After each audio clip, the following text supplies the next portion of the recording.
guys, here's a quick tip on how to save the battery, or at least to disassemble the lipo battery cells. From this 6S pack I had punctured or damaged the first cell, but in this case we need to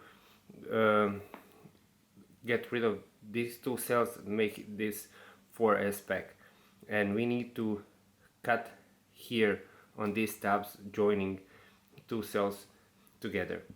So first of all we need to desolder the battery leads.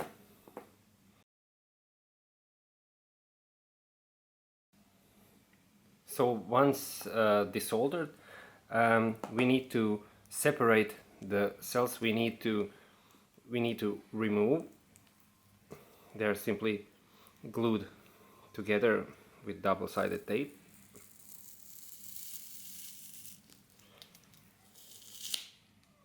And what's needed for this is to cut the seam, but be cautious not to touch anything, and also to cut it from the cell you want to separate.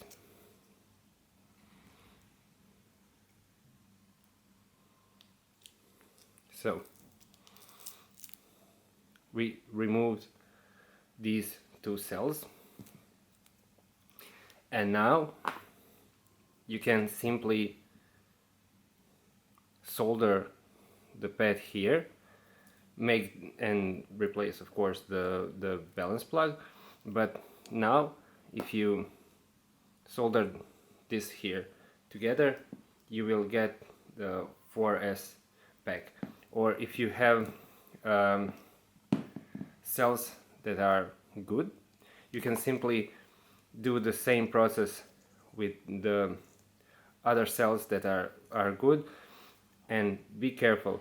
So in this case this cell is damaged, so to preserve this one I need to cut it here to save the pad, so I can solder on this cell, and this cell I can no longer solder on because I don't have the positive here. So yeah, hope if you have damaged lipos and you don't want to throw them away, you can simply do this and make a pack you want, or if you have 4S pack and you need 6S, and yeah, it's easy to do so. So yeah.